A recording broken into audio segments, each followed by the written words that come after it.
Quiero retomar el tema de esta mañana que hablamos de el precio de mi salvación. Cuando hablamos del precio de mi salvación, estamos hablando de Isaías 53:4 y dice: ciertamente Él llevó nuestras enfermedades y cargó con nuestros dolores. Con todo, nosotros le tuvimos por azotado, por herido de Dios y afligido. Mas Él fue herido por nuestras transgresiones, molido por nuestras iniquidades. El castigo de nuestra paz y cuyo sobre Él cayó sobre Él. Y por sus heridas hemos sido, ¿cómo?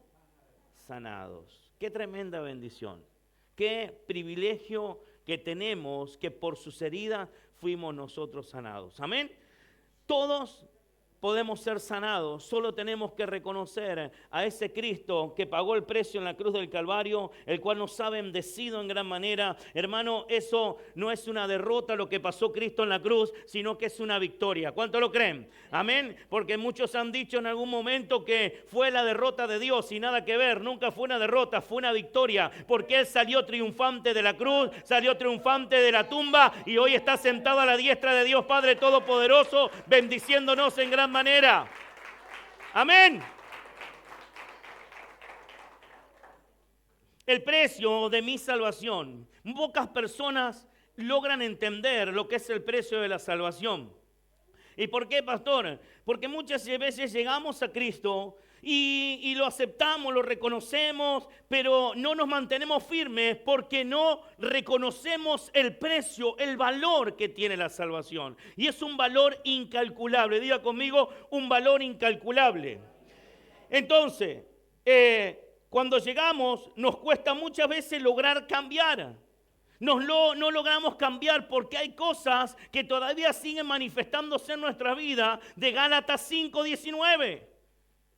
Cuando hay cosas en nuestra vida que no pueden cambiar, Gálatas 5:19 se manifiesta en nosotros, no nos deja cambiar. Pero ¿sabe qué, hermano? Nosotros tenemos que aprender a desechar todas esas cosas y establecer el reino de Dios en nuestras vidas. Amén. Amén. Que el amor del Señor fluya en nosotros. Diga conmigo, que el amor del Señor fluya en nosotros. Amén. Ahora, yo quiero mostrarles algunas características de personas que no logran cambiar. ¿Y por qué no logran cambiar? ¿Por qué no logran entender el precio de la salvación? Pocos logran entender el precio de la salvación. ¿Por qué?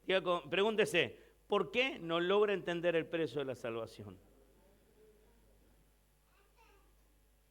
Fue Cristo, el Rey de Reyes, Señor de Señores, que descendió a la tierra.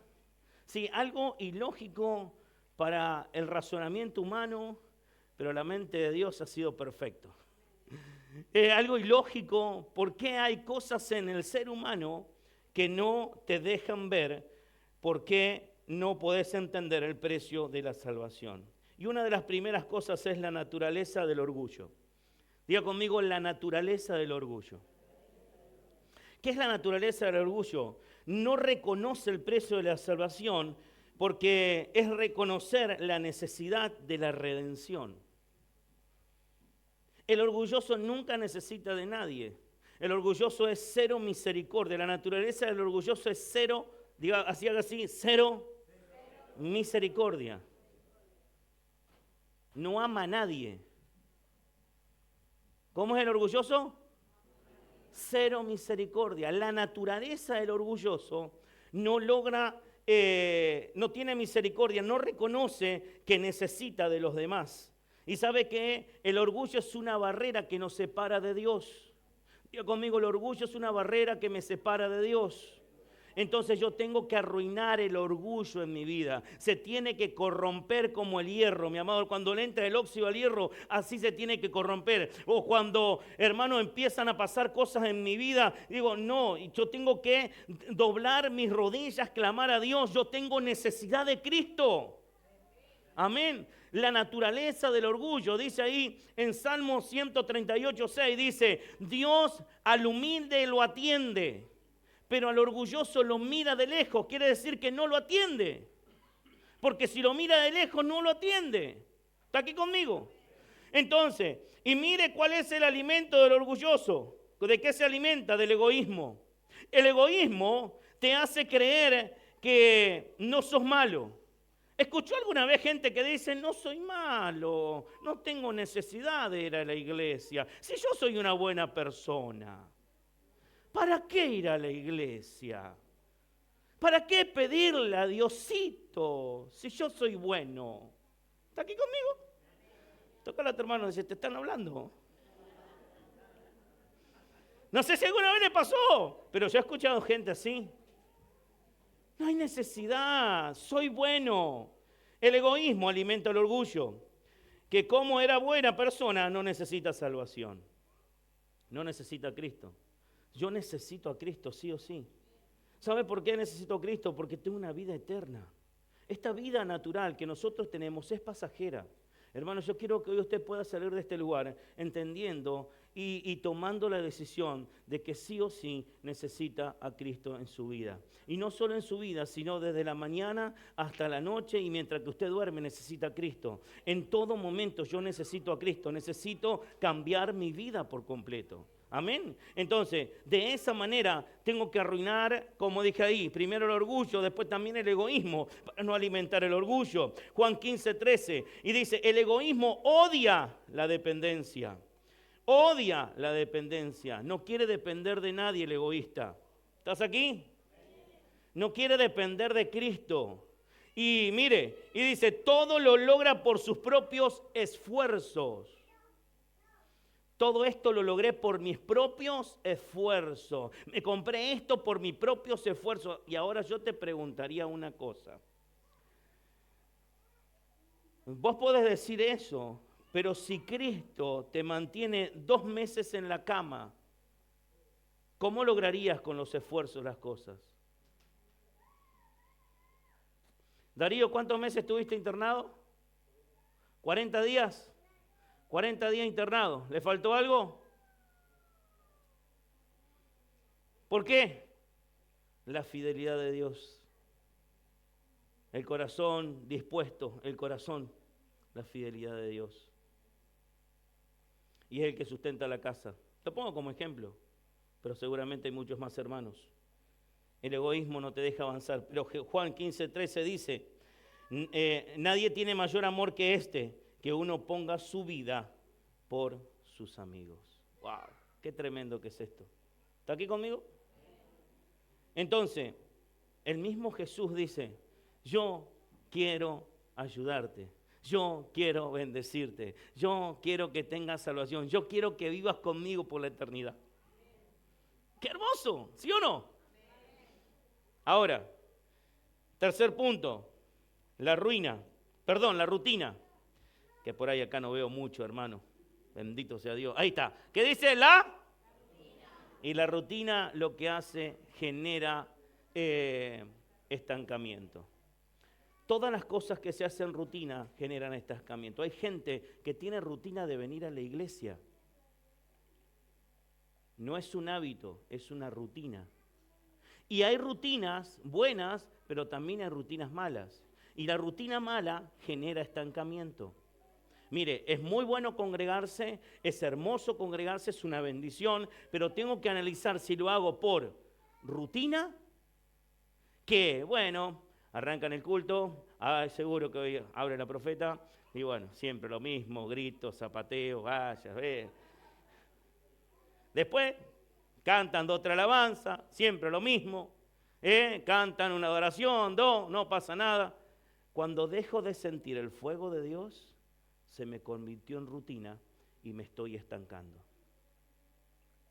¿Estás aquí?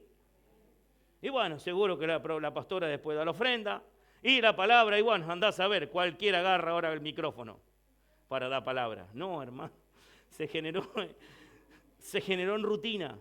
Y una rutina trae estancamiento y lo que se estanca se pudre. ¿Estás aquí? Lo que se estanca se pudre. Por eso no quiero estancarme nunca en mi vida y que nada se me haga rutina, que nada se me haga costumbre de la rutina. No quiero nada que me estanque. ¿Sabe por qué? Porque muchas veces, bueno, Dios se mueve en la iglesia, Dios va a hacer algo cuando voy, sí lo va a hacer, pero no confíes en en tu rutina. No, tienes que mantenerte bajo la gloria del Señor. Que todos los días vengas expectante qué es lo que va a hacer Dios en ese día. Amén. Cuando tú llegas a la iglesia, algo Dios va a hacer. Cuando tú llegas, algo Dios va a hacer, pero tienes que estar expectante. Hay canciones que tal vez, miren, las hemos cantado un montón de veces. Y hay días que a mí me ministran más que otras. Ayer escuchaba que cantaban los hermanos, que cantaba Axel, estaba cantando como un pájaro herido. ¿Alguna vez la escuchó? Como un pájaro herido, y qué sé yo, no me acuerdo más ahora ya. Pero fue una canción que me ministró por muchos años. Porque así estaba yo. ¿Cómo podría ser si estaba herido? Entonces tenía que ser sanado. Muchas veces el orgullo y la rutina y el egoísmo nos hace vivir una vida heridos, y al estar heridos no nos queremos sanar. Parece que la herida es necesaria. No, Cristo nos vino a sanar, Cristo nos vino a restaurar. ¡Amén! Dale un fuerte aplauso al Señor.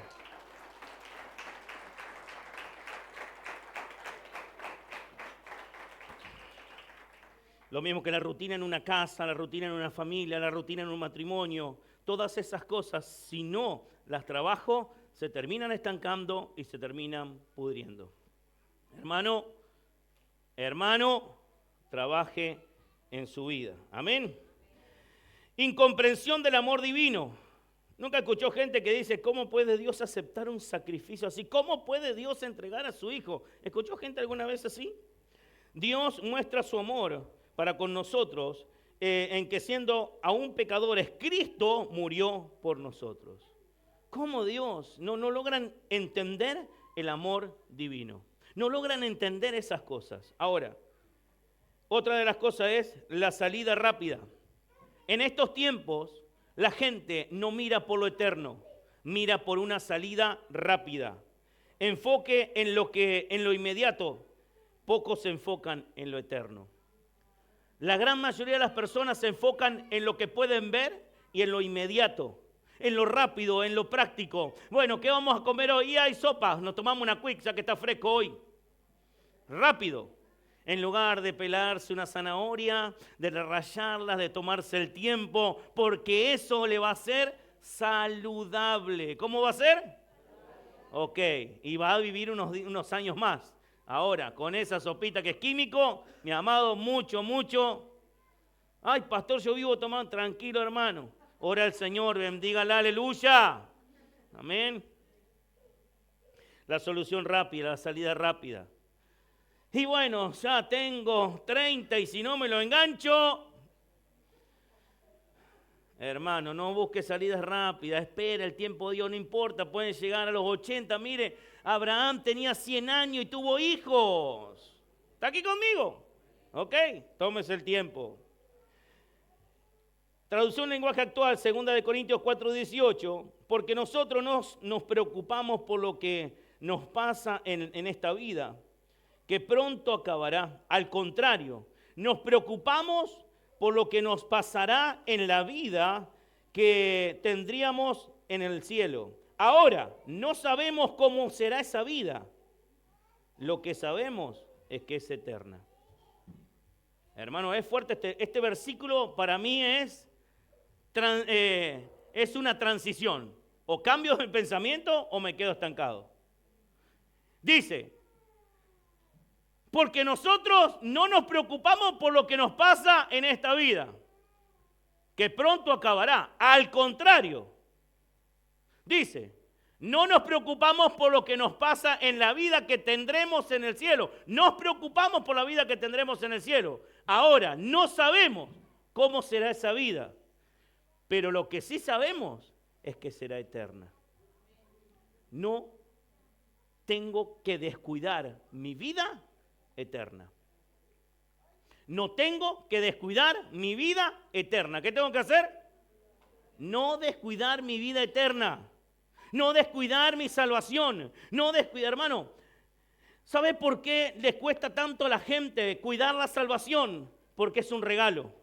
Y la gran mayoría lo que no le costó, no lo cuida, lo desprecia. Bueno, déjalo ahí, ya está. O lo usa un tiempo mientras que le es beneficioso, pero después no lo cuida. Entonces tengo que aprender a cuidar la vida eterna. Es un regalo que tiene un valor incalculable. La vida eterna es una bendición para tu vida, para mi vida. Vamos a vivir por la eternidad, hermano. Acá vivimos 40, 50, 60, 70, 80, 100 años. Pero allá va a ser eterna. Cuide su eternidad y que sea con Cristo. Amén. Cuide su eternidad y que sea con Cristo. Bendito sea el Señor. Mire lo que dice aquí. Isaías 56, Dios habla hoy, ofrecí mi espalda para que me azotaran y dejé que me arrancaran la barba. No retiré la cara de los que me insultaban y escupían. ¡Qué tremendo! Jesús se entregó por completo. Ofrecí mi espalda para que me azoten 39 veces. Que arranquen mi carne, que arranquen mi piel.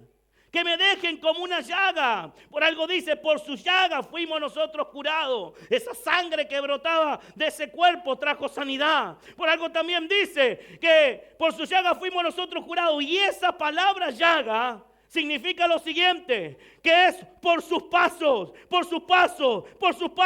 nosotros vamos siendo transformados. La única vez que aparece esa palabra llaga en hebreo, ahí en ese versículo, dice por sus pasos, por sus pisadas, por su caminar, nosotros fuimos sanados. Y cuando alguien es sanado, ha sido transformado. ¿Estás aquí conmigo? Qué tremendo que es esto, hermano. Porque dice, por esos azotes, esos golpes, Él entregó, le arrancaron la barba. ¿Qué le hicieron? Qué tremendo. Arrancar la barba tiene un propósito, tuvo un propósito. Los sopapos tenían un propósito. Le pegaban de cualquier lado. ¿Estás aquí? Los clavos tenían un propósito. El madero tenía un propósito. La corona de espina tenía un propósito. Las burlas tenían un propósito. Pero no me quiero adelantar. Las escupidas tenían un propósito. El precio de mi salvación tiene un valor incalculable. Él ocupó mi lugar en la cruz. ¿Qué hizo Él? Ocupó mi lugar en la cruz. Mi lugar. Es decir, mi lugar ocupó en la cruz. ¿Qué es tan fácil? ¿Cuántos una vez se cortaron con acero? ¿Cuántos se cortaron una vez con un acero o se cortaron con una moladora? Con algo se han cortado. ¿Dolió, sí o no? Encima el corte de un acero, ¡ay Dios, qué dolor! Jesús lo azotaron, le arrancaron la barba, le pusieron una corona de espinas, se la clavaron en la cabeza. Y era el lugar que a nosotros nos correspondía, por pecadores. Pero Él cargó todos nuestros pecados, todas nuestras enfermedades, todos nuestros problemas en la cruz del Calvario. ¿Estás aquí? Él ocupó mi lugar en la cruz. Le dejo los versículos. Lo arrestaron como un delincuente. En la noche fueron una cantidad de soldados y lo arrestaron como un delincuente. Y su traidor, su supuesto amigo, su familia, que era Judas, con un beso traicionó al maestro. ¿Qué hizo? Por pocas monedas, por pocas monedas. ¿Estás aquí? ¿Puedes pasar, hijo? Tócame el teclado. Por pocas monedas. Ahora, mire lo que sigue diciendo. Lo maltrataron sin motivo.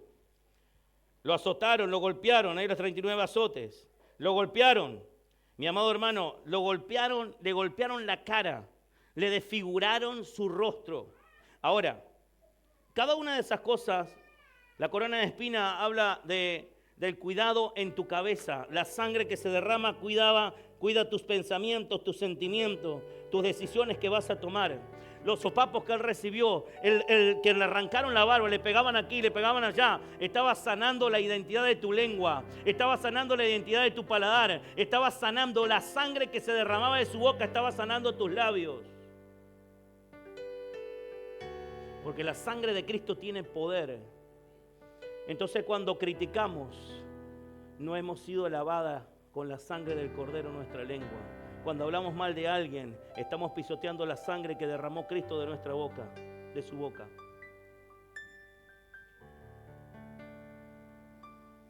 ¡Qué silencio! Cuando le arrancaban la barba, estaba dándote identidad. La sangre que estaba cayendo de su barba estaba dándote identidad a tu rostro.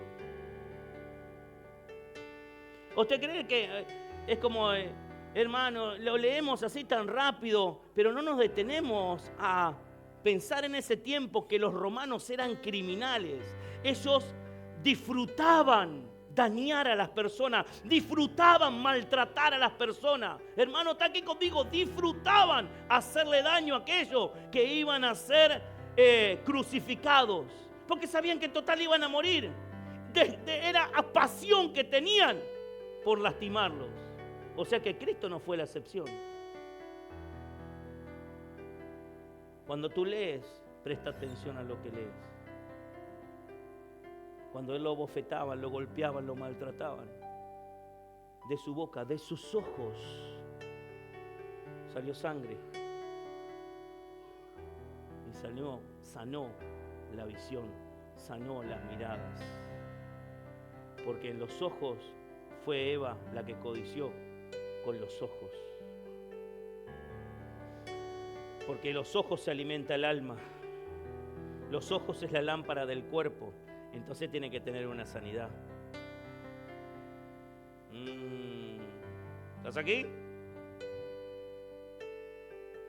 Se burlaron de su realeza. Le pusieron una corona de espina en su cabeza. Le pusieron un manto púrpura, se burlaron. Le arrancaron la barba, ya lo vimos. Lo escupieron, hermano.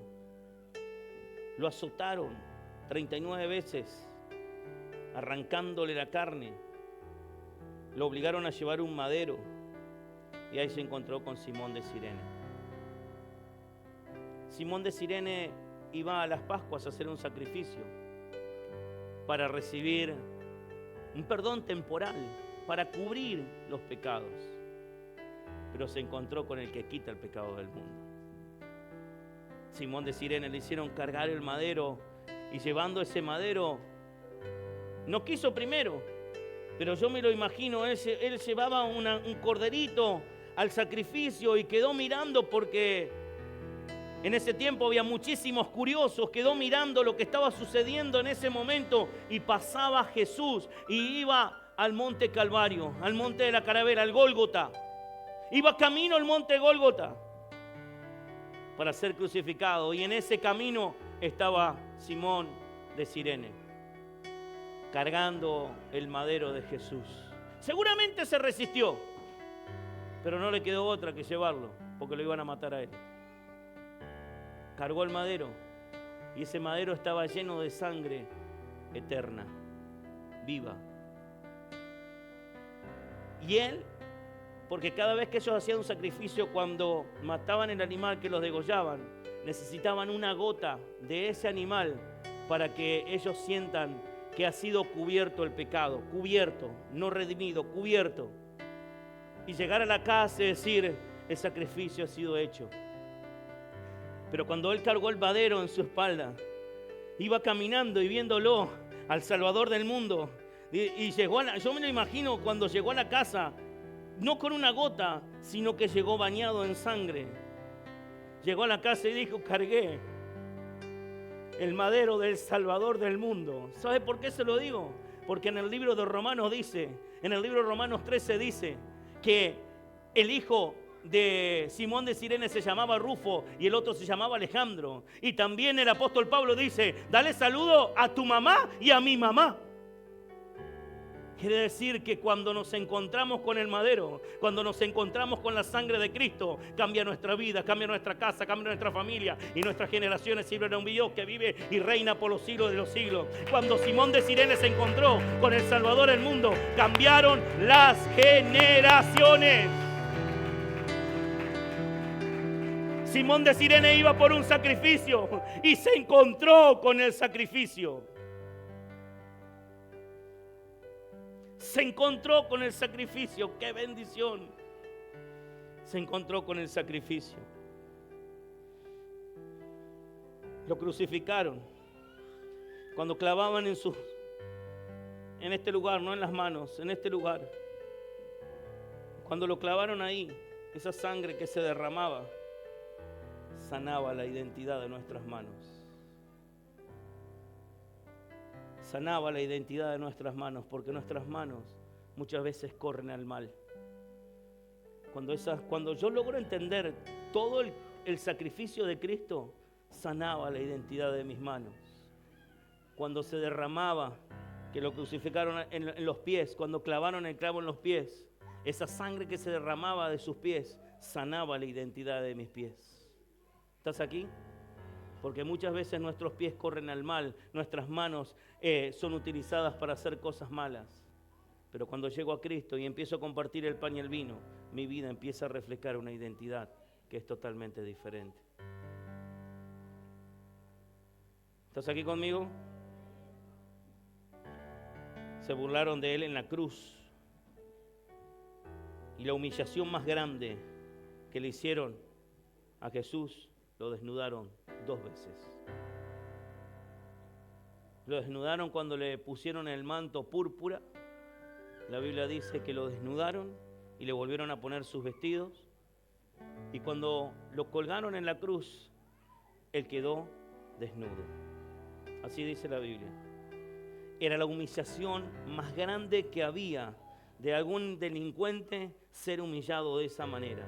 Y Jesús terminó los días, por eso dice que Él padeció hasta la vergüenza, todo completo. Pero yo doy gracias a Dios que por lo que Él padeció, yo hoy tengo vida eterna, tengo redención, he sido libre, he sido restaurado, he sido sanado. Yo doy gracias a Dios porque papá mandó a su hijo para que muera por mí. No fue una derrota, no fue algo que la humanidad lo vio y dijo, mirá, el que supuestamente se podía sanar, el que podía libertar a otro, el que podía hacer esto, el que podía hacer lo otro, no se puede bajar de esa cruz. Así se burlaban. Agarraron sus ropas con las que él estaba cubierto, las repartieron en 4 y echaban suerte sobre esas ropas. Jugaron con Jesús. Pero Él permitió que todo pase, porque era el tercer día, resucitó de entre los muertos. Y ese tercer día sería como hoy, encontrándose con los discípulos, encontrándose con María. Cuando María iba, como la pastora dijo, cuando María iba con las ofrendas a la tumba, cuando iba llegando se da cuenta que la tumba está vacía y un ángel le dice, el que vive, el que estaba muerto resucitó, él vive. Y cuando sale María de la tumba para ir a avisarle que la tumba estaba vacía, se encuentra con el maestro en el camino. Y el maestro le dice, salve. Y ella se postra delante de los pies del maestro. Anda a avisarle a mis discípulos que he resucitado y que quiero verlos en Galilea. ¿Estás aquí? Él vive. No por un tiempo, por la eternidad. Por eso te pido que te enfoques en tu eternidad. Que te enfoques en lo que está por venir. No en lo temporal, ni en lo natural, ni en lo de hoy. Esto es pasajero. Tenés que cuidarlo, sí, pero es pasajero. Tenemos que enfocarnos en el mañana que viene, porque es eterno. Amén. La cruz que necesitaba un delincuente, que era Barrabás. Barrabás significa hijo del Padre. O sea que 2 hijos del Padre iban a ser crucificados ese día, pero uno iba a ser crucificado y el otro iba a tener la libertad. Jesús es el Hijo del Padre Celestial y Barrabás representa todo lo terrenal. el Hijo del Padre de todo lo terrenal. Ahora, ¿qué quería la gente?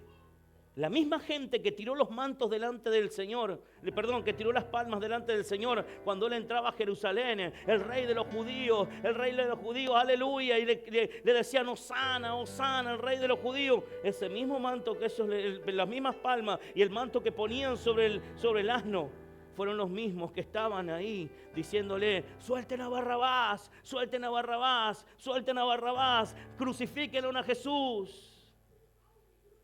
Las mismas personas que hoy te levantan son las mismas que mañana te pueden tumbar.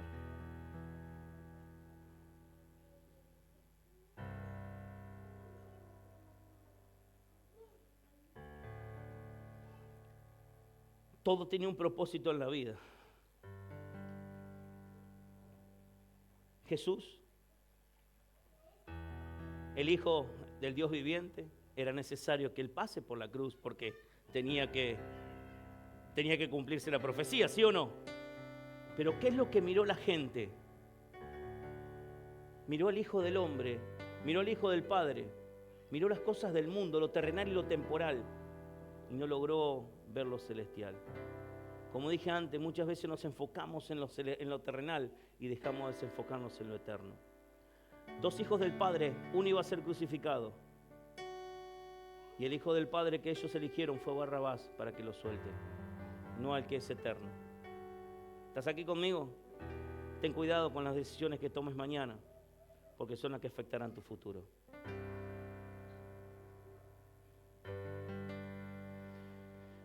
Ay, ay, ay, Noche de reflexión. Colosenses 2:14. Anuló el acta de los decretos que había contra nosotros. ¡Wow! Que nos era contraria, quitando de en medio y clavándola en la cruz y despojando a los principados y a los potestades, los exhibió públicamente, triunfando sobre ellos en la cruz. Mientras yacía el cuerpo de Cristo en la tumba, Él descendió a las habitaciones del infierno. Él descendió a las habitaciones del infierno, donde estaban los principados, donde estaban las potestades, donde estaban cada uno de ellos. Y les dijo, aquí estoy. Y los exhibió públicamente. Hermano, exhibirlo públicamente es alguien que ha sido derrotado. Es alguien un ejército que exhibe a sus enemigos, es porque habían sido derrotados. Y Jesús iba pasando por la cruz y le decía, en esa cruz ustedes creyeron tener la victoria, pero ¿sabe qué? Fueron derrotados. Y los exhibió públicamente, los llevó al cielo y le dijo, Pa, cada uno de ellos ha sido derrotado. Los exhibió públicamente. ¿Sabes qué? Cuando el diablo quiere recordarte tu pasado, vos recordarle su futuro. Cuando el diablo quiere recordarte tu pasado, vos recordarle su futuro. Tiene una eternidad en el lago de fuego.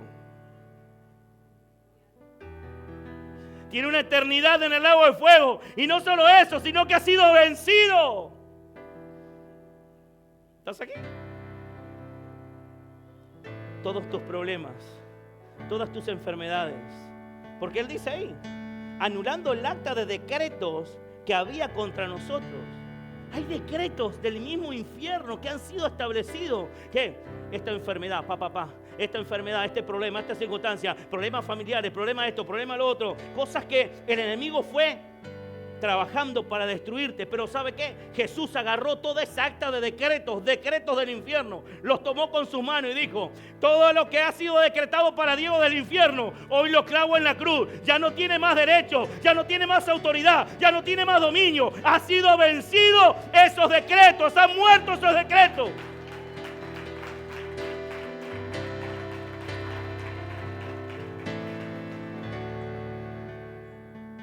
Jesús triunfó.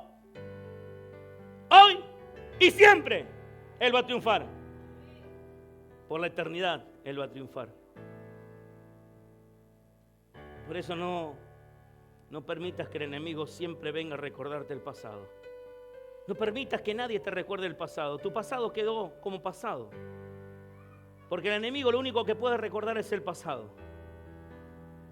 Pero Dios siempre te va a dar futuro, te va a dar bendición, te va a dar cosas extraordinarias en favor de tu vida. Si el enemigo te dice, ayer fracasaste, ok, te voy a recordar algo. Tu futuro está en el lago de fuego. Yo ayer puedo haber fracasado, sí, no hay ningún problema, pero tu futuro está en el lago de fuego. Yo hoy estoy con Cristo y Cristo me redimió del pecado. Cristo clavó todos los decretos que vos estableciste. Cristo los clavó en la cruz y yo tengo victoria hoy, tengo victoria mañana, tengo victoria pasado y mi eternidad es con Cristo. Tu eternidad está en el lago de fuego. ¿Estás aquí? Ve cómo esos... Porque, a ver, el enemigo continuamente va a querer hacerte la guerra. Porque alguien que está vencido es como que recobra fuerzas. Y dice, bueno, me tengo que potenciar para ver cómo hago para hacer caer a este. Pero vos recordarle siempre su futuro. Siempre su futuro. Estás vencido. Cristo te venció en la cruz. Cristo te venció en la cruz. Cristo te venció en la cruz. Cristo te venció en la cruz. Cristo te venció en la cruz. Cristo te venció en la cruz. Y no solo a vos, sino que a todos los demonios. Mire, los demonios... ¿Sabe? Mire, le voy a dar un informe. El diablo no puede crear. ¿Sabía eso usted? Diga conmigo, el diablo no puede crear nada. Entonces los mismos demonios que caminaron en el ayer, que pasaron, y dice, y despojando los principados y las potestades, todos esos demonios, principados y potestades, los exhibió públicamente, son los mismos que te vienen a hacer la guerra hoy, porque el diablo no puede crear nada. Dios puede crear legiones de ángeles en favor de tu vida. Dios puede crear todo lo que quiera, porque Él es creador por excelencia. Pero el diablo no puede crear nada. Los mismos demonios de ayer son los mismos de hoy. Entonces quiero decirte algo. Los que ayer fueron vencidos, hoy también están vencidos en el nombre de Jesús. No se pueden reproducir, no pueden crearse. Son los mismos.